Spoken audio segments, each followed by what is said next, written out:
大家好，欢迎来到加密星球。很多人一听到期货这个词儿，脑子里想的就是杠杆、爆仓、赌场。但期货最早被发明出来，其实不是为了赌博，而是为了对冲风险。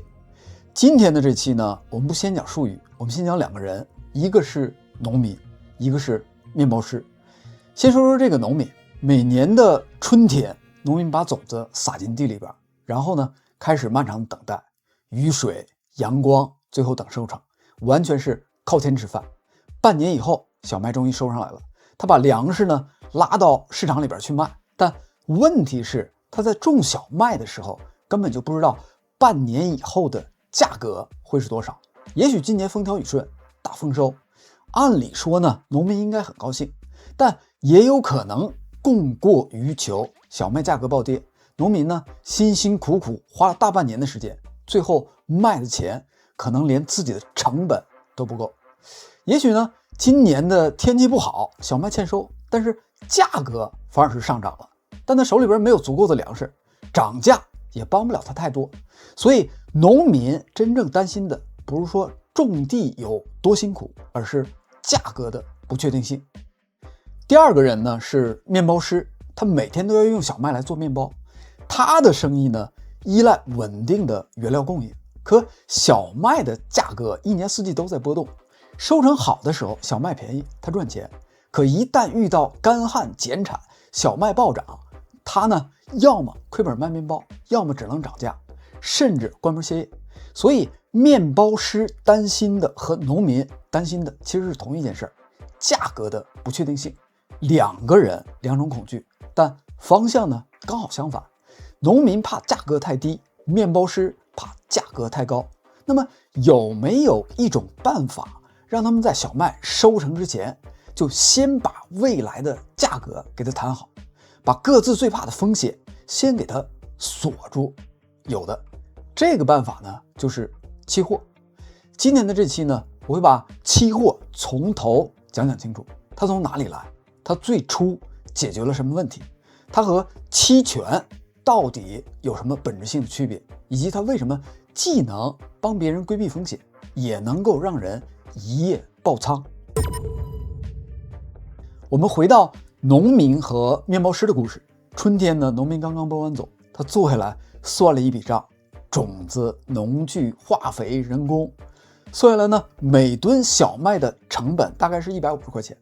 如果想要赚钱，至少要卖到200块钱以上。可问题是，现在才是春天，离收割还有半年的时间，秋天市场价格到底是什么样子，完全不知道。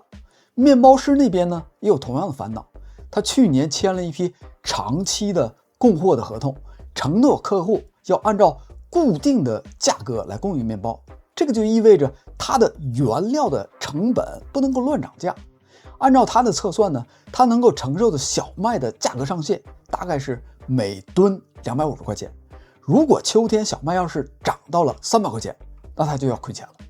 有一天呢，这个两个人相遇了。农民说，我不管秋天的收成到底怎么样，你现在就得答应我，到了秋天按照每吨220块钱买我的小麦，行不行？面包师呢想了想说，行，没问题，220我接受了。不管秋天小麦涨到什么价格，你得按照220来卖给我，我要的那批数量你得有所保障。两个人呢握了握手，签了一份合同。这份合同就是最原始的期货契约。我们来看看这份契约里边到底发生了什么。农民的恐惧价格跌穿成本消失了，他锁定了220块钱的卖出价格，不管秋天市场什么行情，他都能够盈利。面包师的恐惧呢，原料成本暴涨也消失了，他锁定了220的买入价格，不管秋天小麦涨到多少钱，他的成本是确定的。双方都用一份契约把不确定的未来换成了确定的现在。但这里呢有一个关键的地方，你一定要注意，这份契约是双向的义务，农民必须按照220卖，不管秋天的价格涨到了多少，面包师呢必须按照220的价格来买，不管秋天的价格跌到多少。这跟期权完全不同。还记得上一期我们讲的吗？期权买方买的是权利，情况对你不利，你可以选择不执行。最坏的情况就是损失了权利金。期货呢是双向的义务，无论情况如何，双方都必须履约。这个区别是今天最重要的认知点，要先重点的给它点出来。后面呢，我们讲保证金、杠杆、强平的时候，你会发现一切都和这个点有关系。农民和面包师之间的这种私下约定呢，在人类历史上已经存在了很久。但这种私下的约定有一个很现实的问题，你怎么能够保证对方不赖账？丰收的那年呢，小麦价格跌到了180，面包师可能会说，我反悔了，我不买了，市场上有更便宜的货。欠收的那年呢，小麦价格可能会涨到280，农民也可能会说，我不卖了，我去市场里边卖更高的价格。你会发现问题已经不只是价格的波动，而变成了信用的风险。合同签了，那么谁来保证它一定会执行呢？最早把这件事系统性的做起来，做成市场制度的是日本。17世纪，日本大阪有一个叫做唐岛的地方，当时日本最重要的商品是大米，所有的贵族武士的收入都以大米来计算。大米的价格的波动直接影响整个社会的稳定性。为了解决这个问题，日本商人呢创立了世界上有记录以来的第一个期货交易所——唐岛大米交易所。交易所的核心解决的是一个非常重要的问题：谁来保证双方都履约？答案是交易所居中担保，双方都需要预先缴纳一笔保证金。如果任何的一方反悔，保证金被没收，而且呢还可能有其他的处罚。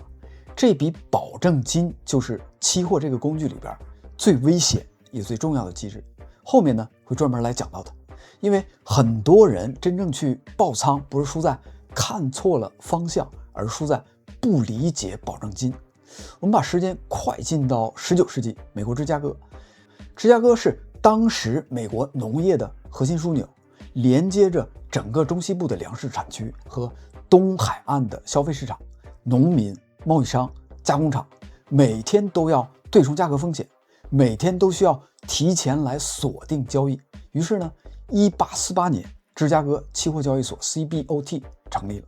但交易所真正所做的不只是让大家来交易，他做了一件非常关键的事，把合同给它标准化。你可以想一想，农民和面包师的那份契约是为他们2个人量身定制的，多少吨，什么品质，什么时候交割，怎么验货，每年全都得重新来谈一遍。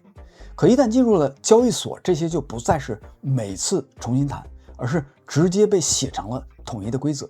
比如说一张玉米期货的合约，可能就是固定的数量、品质、等级也有统一的标准，交割时间、交割的地点、验收规则也都非常明确。这个意味着期货合约不再只是一份私人的合同，它变成了一种任何人都能够买卖的标准化的商品。农民和面包师可以用它来对冲风险，而其他的不需要玉米也不需要小麦的人也可以很方便的参与交易，投机做事提供流动性。正是标准化才让期货可以像股票一样被随时的买卖，也正是标准化让市场真正有了流动性。从日本的大米到美国的小麦，再到今天的原油、黄金、股指，甚至比特币相关的衍生品，期货市场走过了将近400年，但农民和面包师之间的那份最原始的契约内核从来没有改变过。双方提前约定价格，把未来的不确定性换成今天的确定。现在呢，我们讲讲期货里边最重要也最危险的机制——保证金。你可能会问，买期货为什么不需要付全款呢？因为期货是一份未来交割的合约，你交易的是未来的价格，不是现在的货物，所以你只需要缴纳一小部分的资金作为一个担保，证明你有履约的诚意和能力。这笔钱就叫做保证金。这里边有一个数字让很多人看到了就非常兴奋。通常呢，期货的保证金的比例是合约总价值的5%到15%。什么意思呢？意思是你用1万块钱的保证金就可以控制10万甚至20万的合约。这个就是杠杆，听起来很诱人，本金翻1倍，利润翻10倍。但我要在这里边先说一声，杠杆它不是放大镜，它更像是一把刀，一把非常锋利的刀。你拿出1万块钱的保证金，控制了一份价值10万的小麦期货合约，相当于10倍的杠杆。如果小麦的价格上涨10%，你的账面利润是1万块钱，本金翻倍，非常爽。但如果小麦的价格下跌10%呢，你的账面亏损也是1万块钱，你的保证金归零了，没有了。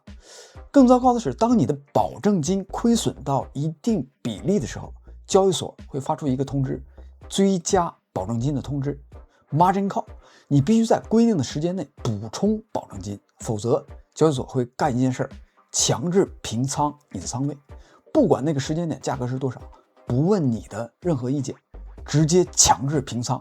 这个就是为什么有人会在期货市场上一夜爆仓，不是因为方向判断错了，而是因为保证金不够了，被强平在了最低点，然后呢，价格突然反弹了，你连翻身的机会都没有了。这个故事呢，在币圈每天都在发生，只是主角换成了合约的玩家。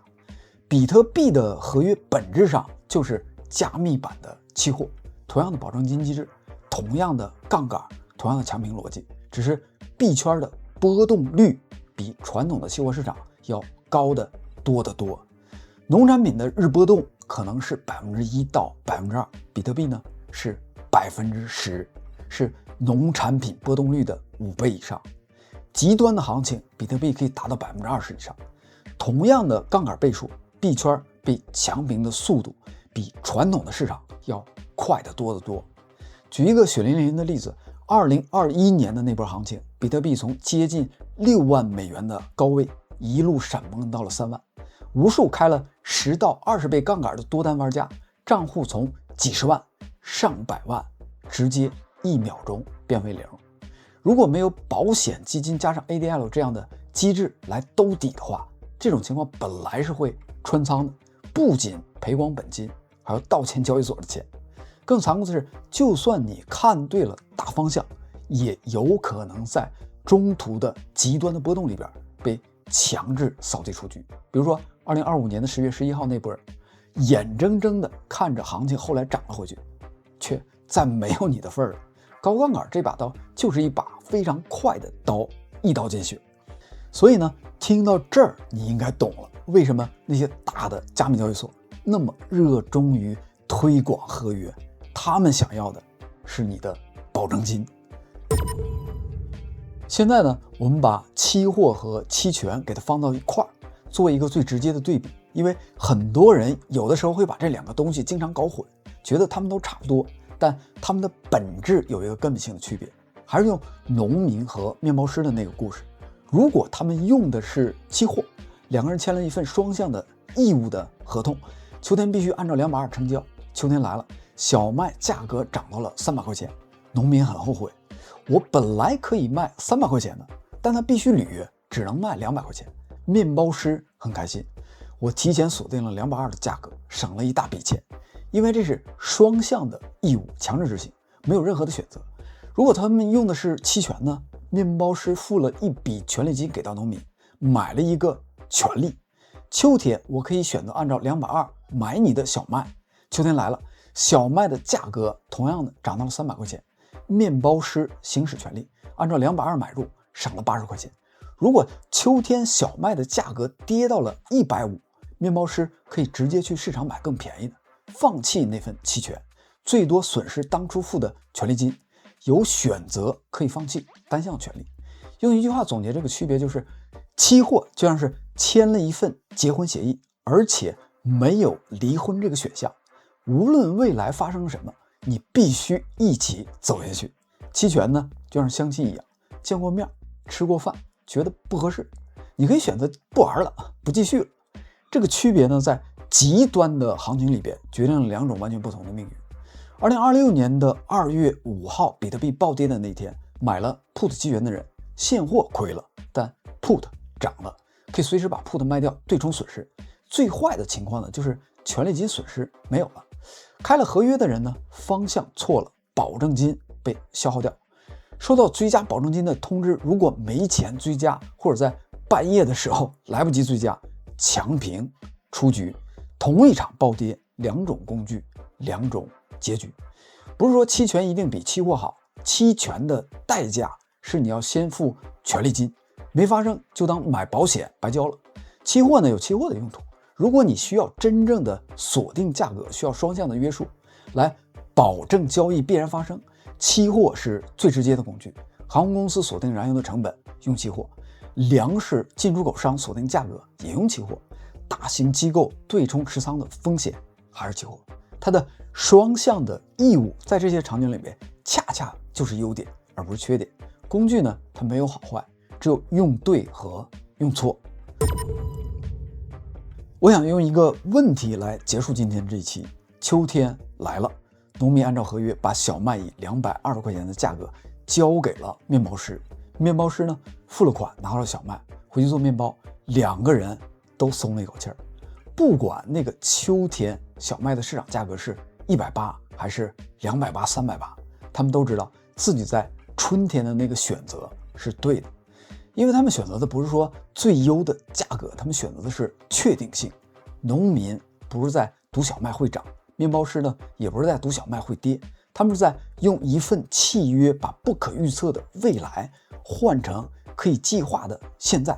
这个是期货最原始也是最本质的功能，不是赌博，而是对冲，不是追求最大的收益，而锁定可以接受的一个结果。但今天呢，市场里边大量参与期货的人已经不是农民，不是面包师了，他们是投机者。他们不需要小麦，也不需要原油，更不需要比特币，他们只是在赌价格的方向。这个没有对与错，投机者的存在让市场有了流动性，让真正需要对冲的人能够找到对手方。但如果你把对冲工具当成投机的工具，在没有搞清楚杠杆和保证金机制之前，然后呢你就冲了进去，那你就不是面包师，也不是农民，你是一个没有小麦、没有烤炉，却签了一份必须履约合同的人。结果呢可想而知。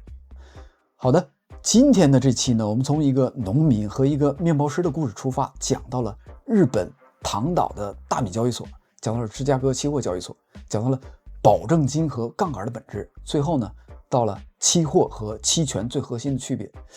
我想用3句话来结束这期的内容。第一句是，期货是一份双向义务的契约，双方提前约定价格，未来必须执行。第二句，保证金让期货有了杠杆，杠杆放大了收益，也放大了风险，方向错了可能一夜归零。第三句，期货的本质是对冲，不是赌博。在金融市场里边，工具本身没有善与恶，但使用工具的目的决定了你的命运。下一期呢，我们讲这个系列里边最多人误解也最多人因此而爆仓的概念——杠杆。阿基米德曾经说过，给我一个支点，我就能撬动整个地球，但他没说支点放错了会把自己给压死。在你走之前呢，在评论区里边用你自己的话解释一下期货和期权的区别。如果你是那个面包师，你会选择用期货来锁定价格，还是购买期权？为什么？这里是加密星球，我们下期再见。如果这期视频对你有所帮助，请点赞并订阅频道，也欢迎加入我们的 Discord 社区吃瓜群众自治社，入口呢就在外网频道的主页。好的，我们下期视频再见，谢谢，再见。